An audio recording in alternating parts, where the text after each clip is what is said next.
Okay, good afternoon and happy Friday. This is Audrey Russo, President and CEO of the Pittsburgh Technology Council, and I am always thrilled to be here. I'm joined by Jonathan Kirsting. He is at the Tech Council, oversees all things media, and very often is my partner in crime in all of our storytelling work.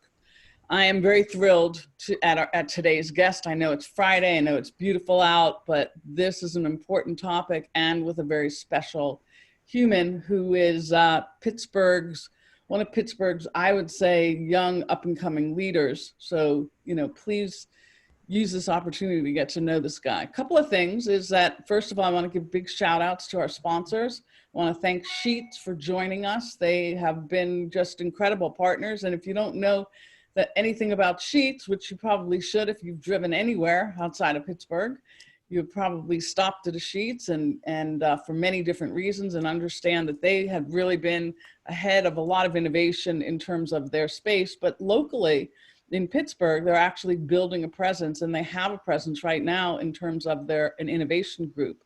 And that innovation group is located in the east end of the city, where many of the other innovation hubs are located. So we look to a lot of excitement that come out of Sheets and their leadership. Deloitte is a long-term partner, and they've been around for a very long time. 85% of their clients are Fortune 500 companies, and they actually as well have a big innovation strategy and are strong partners in information technology, as well as Huntington Bank, who's been around for a long time, but very active in the CARES Act and a lot of the PPP money that has been supported in our region. So, as well as, obviously around the United States, but they're civically minded and heavily engaged in small businesses. So we have muted your background, and we've muted your background on purpose because we really don't want to hear any of the noise that's behind you. I do have 2 dogs, and right now, for some reason, first time in 90 days, they seem to be particularly active. So I apologize for that. And I also want to tell you that I don't know what's happening. They know this is their bedtime. I have no idea what's happening. So on top of that, we have a chat, a lot of opportunity to ask some questions. Jonathan's going to monitor that. So I am going to jump right in. I'm going to jump right into someone that I actually personally have the pleasure of knowing over the last few years, but someone who I believe is a rising star in our region, and his name is Ryan Scott. And currently, and for the last year and 7 months, he has been the executive director of the Social Justice Institute at Carlow University. Lots to talk about with Carlow University, another diamond that sometimes is kept too hidden in our region. But I'm going to pass the baton right now, and I'm going to ask Ryan to quickly introduce himself and set the table so that we can understand who Ryan is and the work that he's doing. So thank you so much for making the time for us today, Ryan. Well, first and foremost, I definitely want to thank you, Audrey, for inviting me today in the Pittsburgh Technology Council. It's a pleasure and an honor to be able to chat with you today, particularly regarding the work that's being done at Carlow University. Definitely have to give a shout out to Dr. Suzanne Mellon, who's the president and CEO of the university, who's doing fantastic work in the way of leading social justice related issues at the university. I'm a Pittsburgh native, born and raised, went to West Virginia University, received my undergrad. I'm currently at the University of Pittsburgh. I'm ABD right now, writing a dissertation. So in the last stages, so hopefully I'll be completed by December. But I'm looking right now, and I'm focused on equity and equality within our education system right now. So I'm just really excited to be here and speak with you today. What is your dissertation? What is the topic of your dissertation? So right now I'm looking at pre-college culturally relevant programming for African-American boys in their transition from high school to college. So that's a sweet spot.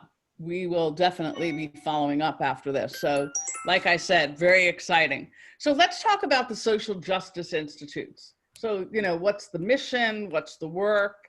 How does this align with your own why, your own purpose? Sure. Well, the Social Justice Institute is a newer entity within the university. As you may know, the Sisters of Mercy came from Carlow, Ireland, with the intent of really facilitating social justice change. So they were radical women, really, I say social justice warriors, even before the name was coined, and it's now a hot button topic. But they've come in with the history and traditions of the university to facilitate systemic change by informing practice and educating for social justice.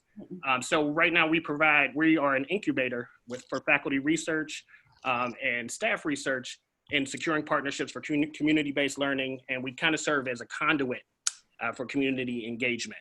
So right now we're doing a lot in the way of working with our students, faculty, and staff just to promote different issues that are related to social justice, and that can be anything from racism to disparities that are happening as a result of COVID-19 and the like, or it could be health disparities, or it could be religion, or it could be sexual orientation. So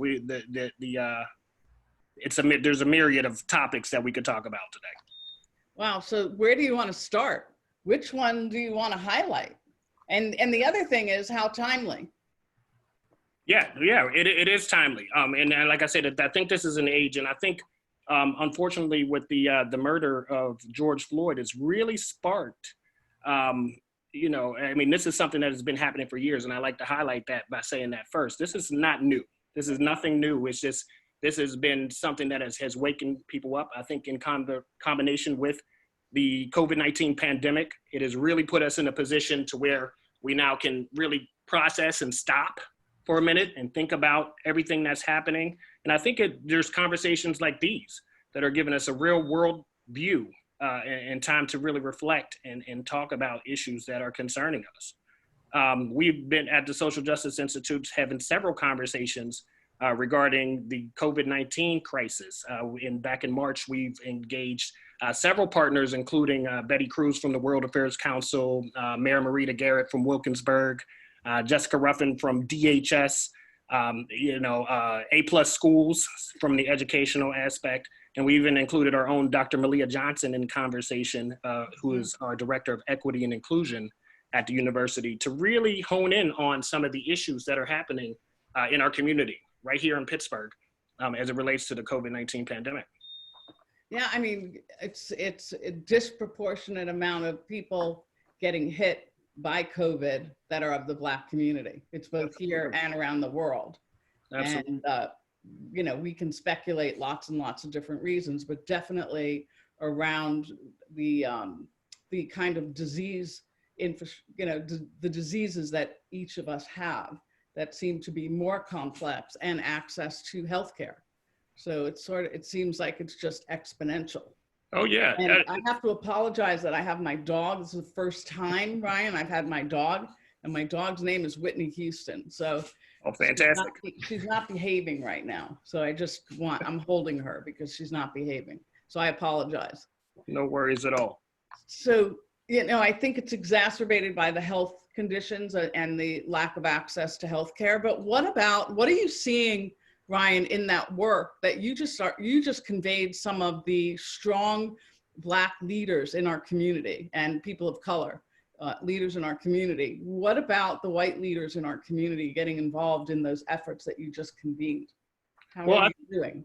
Well, and that's actually a really good question. I think that more and more are stepping out. I mean, you have some pillars in the Pittsburgh region that have just been, I would say, social justice warriors all along. I can think of, Scott Lamey from UPMC. Sure. Is a warrior. I mean, there's several that are. Alan Trevolino from PNC Bank, another social justice warrior. He's the board chair of the Urban League. That's correct. That's correct. So there are white leaders that are doing it. I think that we can all, together, because this is not, a Black people's problem as it relates to racism. No. This is all of us problem. I mean, we are all in this world together, and it's not, in an effort to say this is a kumbaya effort, but this is an honest, situation that we have here. And this is truly, I'd like to say, an epidemic within a pandemic, or a pandemic within a pandemic. But this is something that we all need to address and all need to take seriously now, as this is all the world that we're living in. And unfortunately, this is something that has been going on for far too long. Well, I'd like to just pose a personal question to you, and I know you well enough to know that you'll be candid. But there have been a few times while you've been born and bred in Pittsburgh, and obviously, your matriculation and your college education is significant, and your journey has been consistent in terms of learning. We're lucky to have you here. Okay. And I have a feeling that there have been times where you have said this might not be the place for you as a professional and personally. Have I captured that right? Well, absolutely. There's no mistake about it that for people of color, particularly African Americans, it's been Pittsburgh is a tough place to thrive and really to reach our maximum potential. For various reasons. It's not that we're not educated enough to do it. It's just more or less this is a conservative town, and unfortunately, I think with different changes going now, I think there is opportunity for change. I think that things will change, but it's going to take all of us, particularly people on the call, people who aren't going to the same diversity and inclusion meetings, to make these changes happen. And I think honestly, it's something from a leadership perspective, and I'd like to charge and challenge leaders across the region to really make this an effort of priority, not to check a box, but to really change the culture and the landscape in which you work. And so give us some advice on that, because it's not just checking a box and it's not just saying that you have someone leading diversity and inclusion. Sure. Give us some advice. You have experience being at the Urban League, working with young men, working with an array of people, both that are affluent and both who have been left behind. Sure. Well, I think, the first thing is listening and doing your research, listening to people who have, had adversity in their lives in the way of when we're talking about race or whatever topic we're referring to. Listen to those people. Second, I think, there's a lot of great resources now. Everybody's an author. So we can, there's definitely a lot of resources that are available that people can reference in a way of doing that. I think really just looking at the culture of your workplace and having intentional town hall meetings and getting feedback. I think, climate surveys are great, particularly talking to people. I think someone just put in something in the way of mentoring, and I think too, just really recognizing our implicit biases, as we all have them, no matter who you are, we all have them, recognizing them, and then, learning how to kind of foster through them with other people. We do have a question though, Jonathan. Who is the question from? This is a great question from Dr. Chuck Herring, and he says, do you think that our white allies in position of influence should lead through sponsorship instead of just being mentors? Well, I think it's a both and. I don't think it's limited. I've had several great white mentors in my life who have been, instrumental in my success. But at the same time, I think, it's more than just mentorship. And I think, definitely you need resources in order for things to happen. If this is, people say you put your money where your mouth is and where your heart is. It's a heart issue. And I think if you can put, your time, talent, and treasure, you're going to put it in the things that you care about. And I think that, social justice should be one of those entities that should be, at the paramount, at the hallmark of a lot of our organizations. Very much so. So what are some of the resources that you recommend to help, with Pittsburgh's discussion on diversity and inclusion? Well, one, the SJI, at the Social Justice Institute, shameless plug. I like that's a good start, absolutely. Reaching out to us. So you can actually reach out to us. We're actually on Instagram, Facebook, and Twitter Carlow _SJI. And then Facebook, we're just the Social Justice Institute at Carlow University. So that's one way. But then also there's some great books. White Fragility by Robin DiAngelo is a great book. We're starting a book club within the SJI.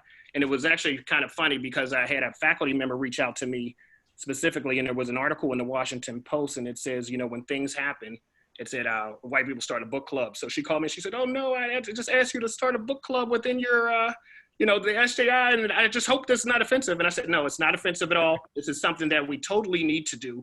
And I'm glad that she took the initiative to want to learn more, to want to do something else in order to kind of move the needle per se within the organization. So we're going to be reading a book, How to Be an Anti-Racist by Ibram Kendi. I saw that book. Mm-hmm. Yeah, so, I see someone has it there in the other, Jim Moore. So that's fantastic. That's going to be a book that we're going to be focused on starting, and we're going to actually hold our faculty and staff responsible for the book and have intentional conversations every time we meet, we're going to have a series of 9 meetings to kind of discuss that. We're still in the infancy phases of whether or not we were going to open it up beyond faculty and staff. Mhm. But however, if we do, I'll make sure that you're aware of it. But there's several resources that you can utilize, and reading is one of them.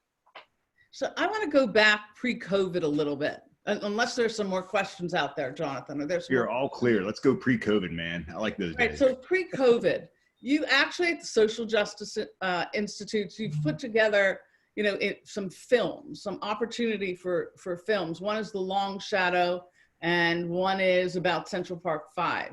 Yes. Can you talk about that work that you've done and the responses and what the learnings have been? Sure. And Well, not everyone might be familiar with either of those films. okay, yeah, sure. So back in November, I had the opportunity of getting to meet Dr. Yusuf Salam, who was one of the Central Park 5, formerly known as the Central Park 5, but the exonerated 5. So they were accused and charged and actually spent time in prison, 5 teenage boys, nonetheless, and accused for raping a young white girl in New York City's Central Park. They spent a series of 7 to 15 years, 20 years in prison, and then were exonerated. So we brought Yusuf Salam back in November to discuss the issues, his experience, kind of his outlook now. And one of the things that was really just profound to me was his outlook on forgiveness and moving on. And that was one of the things that I'm not sure I'm strong enough to have done.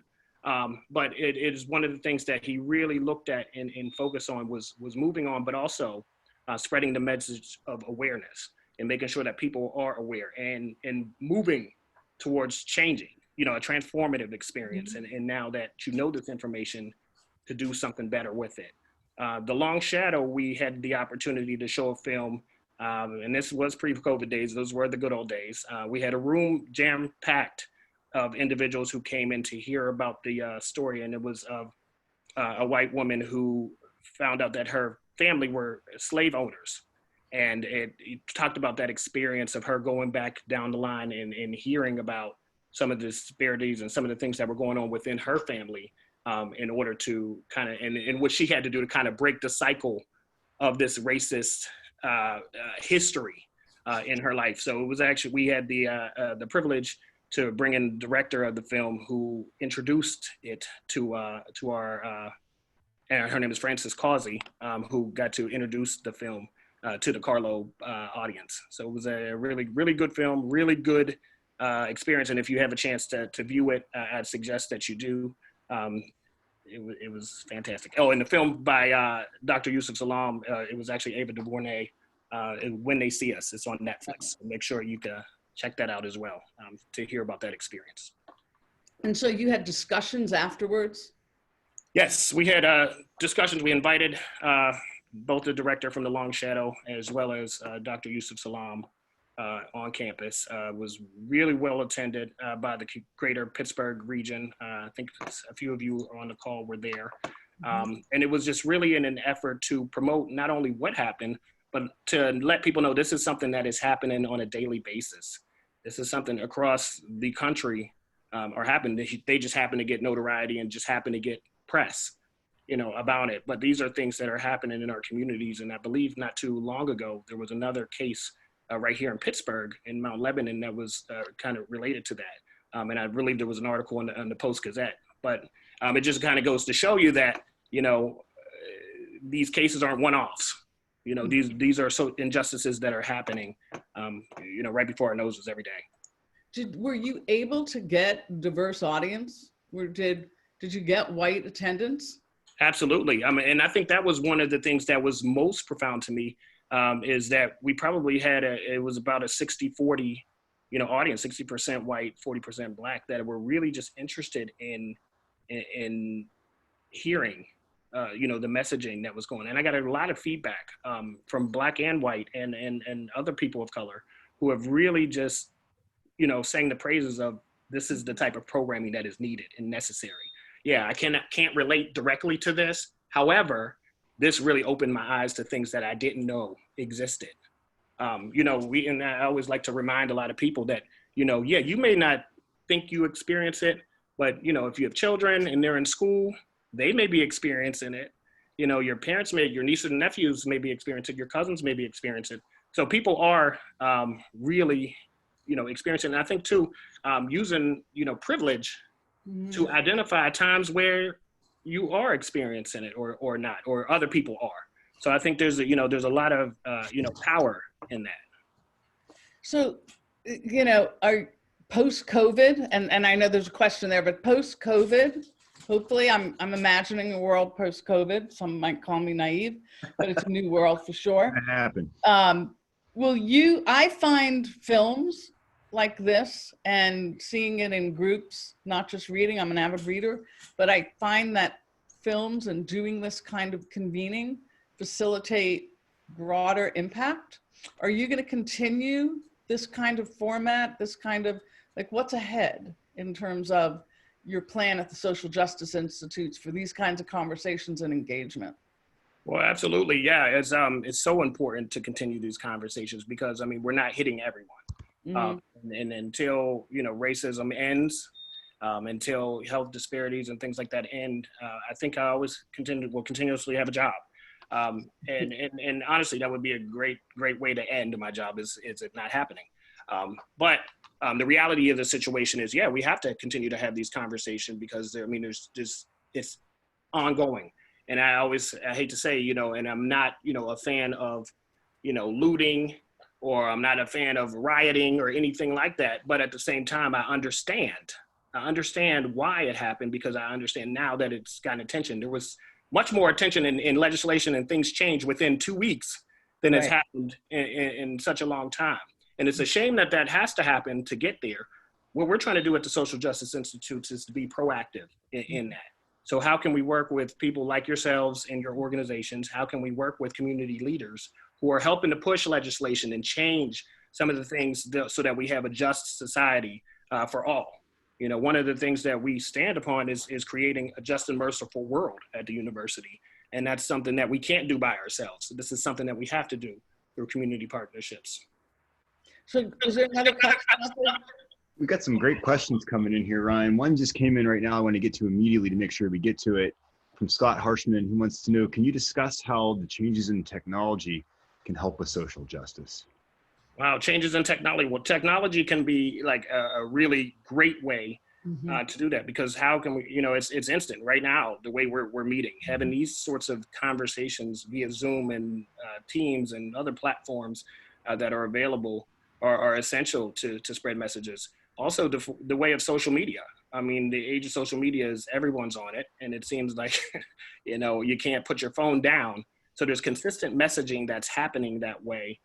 So being up with the times, making sure our organizations are promoting and pushing these messages as social media changes, making sure that we're hitting our audiences, whatever they may be, in the various platforms that exist is highly important.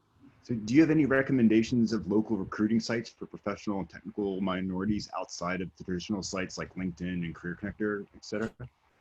Those are probably, I would say, LinkedIn was probably one of the best that I'm aware of for tech professionals. I'm sure, Ms. Russo can talk a little bit more, about that. But also connecting with organizations that have young professionals, I would say like the Urban League of Greater Pittsburgh. They have a young professional network as well. So getting connected with, and that's one of the things if I can, and Roger knows I'm a little bit candid at certain things, but, gone are the days or I can't find anyone to qualify of color. That's one of the things that I think drives me craziest the most is, I'd love to have a Black engineer. I just can't seem to find one. Well, if you need one, please send me an email personally. We got your email, man. Make sure several people of color that are qualified, no less, to be a part of an organization and that can really help the organization. And not just because they're people of color, but because they bring a different diverse perspective that I think is important for our businesses to thrive. And because they have talent. Absolutely. Absolutely. Okay. What about, Jonathan, go to Aaron O'Neill's question. Yeah, I'm so glad we're getting to this question. This is a really good one. So give us some recommended next steps and resources to bring non-white people to the C-level, to boards. And what do you think about the Rooney Rule? Ooh, good question. So as far as, okay, so bringing next steps and resources, again, I think it's connecting with just youth organizations. I mean, youth serving organizations that are connected to people of color. For example, the Urban League Young Professionals is one. I know they have, youth chapters of the NAACP and other organizations. I know some of the Latino organizations are available. So just getting connected with them. And I know we actually, through our social media site, we have the SJI Weekly, in which we promote different various resources, each week. But I would say, connecting with those people and then connecting with other thought leaders and people of color that are in leadership. That's another way. But to, getting them to boards and things like that, I think it's also important that we recommend. One of the things, I'm in a network of folks that is an unofficial network, but we keep each other abreast of different activity or different organizations that are looking for board members. I would suggest if you mentor anyone, particularly people of color, making sure that you're making them aware of board interest and talking to your colleagues about folks that may be qualified to be a part of that board as well to help diversify it. So, how do we get involved in your work in the Social Justice Institutes? How can we provide you with access as well? Well, I think that there's 3 different ways, and I think that's across the board. Anything that you're involved with, I think it's through your time, your talent, and your treasure. I think definitely your time, meaning seeing how you can volunteer, whether that be, hey Ryan, I would like to be a speaker in one of your series. I think in the tech council world, this is one of the issues we may have. Okay, can we talk about this? It may be women in STEM. Can we do a workshop to talk about the lack thereof and how we can improve that? It could be through your treasure. Obviously, it's through sponsorship. In order to have these sort of platforms and to bring several speakers in or to provide resources for our students, we need that to thrive. And one of the things that I'll note is the Social Justice Institutes is an organization within Carlow University. However, we are grant funded and endowed funded. Okay. So one of the things that, we're looking to do, we're not, hard money, we're more so seeking, funding consistently to run our programming. And that's something that, we're hoping to change at some point, that it can be completely absorbed by the university. But this is something that is serious, and I think that should be absorbed by all organizations. Okay. And going beyond, grant funding, but it is something that is highly important. Okay, so Lexi on our team has put the link out there. So there's a Facebook link and a Carlow link. So if you want more information, and if anyone wants to know how to get a hold of Ryan, you can just reach out to myself, and I'll make that connection if we don't have Ryan's email up there. But there's also a comment there about before we close, about Rooney Rule. There's a little bit of cynicism about that being just checking the box and not necessarily allowing for real change. Well, and I think that's really important, and I agree with that. I mean, I think that we shouldn't be here to just check a box, because there's so many, and you said it yourself, Audrey, because they're there. Right. There's talent that is out there in people of color. So it really truly is a leadership issue, and I think it is a top-down approach. If we're not doing it from a leadership perspective, if we're not taking it from the top down, it is useless.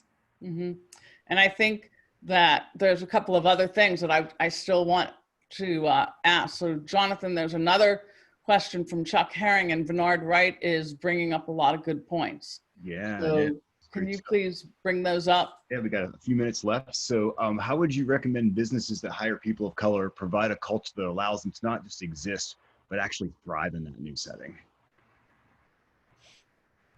Well, I think it kind of goes back to what we were talking about earlier, going where people are. So, I mean, that could be perhaps even looking at, if you're really intentional about looking at people of color, well, what about HBCUs? And for those of you who are unaware, historically Black colleges and universities, they have plenty of professionals that are willing and ready to work, to get out into the field. That's one way. Obviously, talking to your colleagues and having conversations. Hey, we're looking to diversify our staff. Are there other resources that you're using? And I think it's not being afraid. Right. Well, number one, I would say do a SWOT analysis of your organization. See where your strengths and weaknesses are. What does my current population look like? of people of color. And not just to check a box, but really, honestly, take a real hard look at your organization and see if you are representing the population of the United States. I mean, does it match up? And not to say, you know, that you just have to have, you know, 12% Black or this or that. However, if you have talent and you have people that are ready to work, let's put these people in positions, in leadership positions, not just entry-level positions. You know, Audrey and I have conversations offline about meaningful positions. Right. And that's really important to make sure that we're putting people in with a diverse thought process, and that also are decision makers as well. I also like to say people who have profit and loss experiences. Brian, you and I have talked about having financial responsibility towards the performance of a company or organization. Absolutely. So what else? Is there anything else out there, Jonathan, that we haven't answered? There's some good points. Great comment here for you, Ryan, from Bernard Rafferty, proud Carlow alum, and love that people like Ryan represent the university. Oh, well, thank you very much. I appreciate it. And this is just a side note to, you know, a little bit about me is that this is something that I would be doing with or without the university. This is something that I am, you know, is a heart issue for me. And I think that, you know, it is pertinent and important that everyone has the right. Everyone has an opportunity, and everyone has a right to have a decision-making, you know, a piece or stake in this game called life. And I think that, you know, through our organizations, we need to really ensure that everyone has a voice at the table.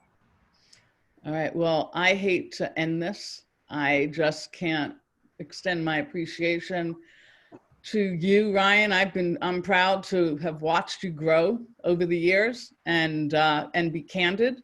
What you see with Ryan is what you get. And he's a guy who can be counted on.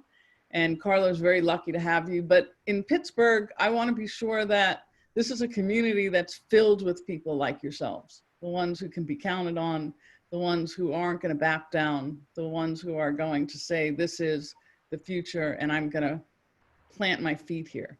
But I do worry. And again, I hope that I'm an ally, but I know that I have my own biases and really trying to punch through it each and every day. So I cannot thank all of you for joining us today. Keep up with this guy, Ryan, and let's see what we can do to support him and make sure that the Social Justice Institute is actually a deep, deep piece of Carlow and our community. So I'd like everyone to stay safe. I want to thank Ryan again. Thank you so much for taking the time and for getting dressed up for us. And I apologize about my dog being unruly, but you know, it's all meant with love. So thank you so much. Thank you, Ryan, for being here today. Thank you, everyone, for joining us. And we'll see you on Monday. Thank you.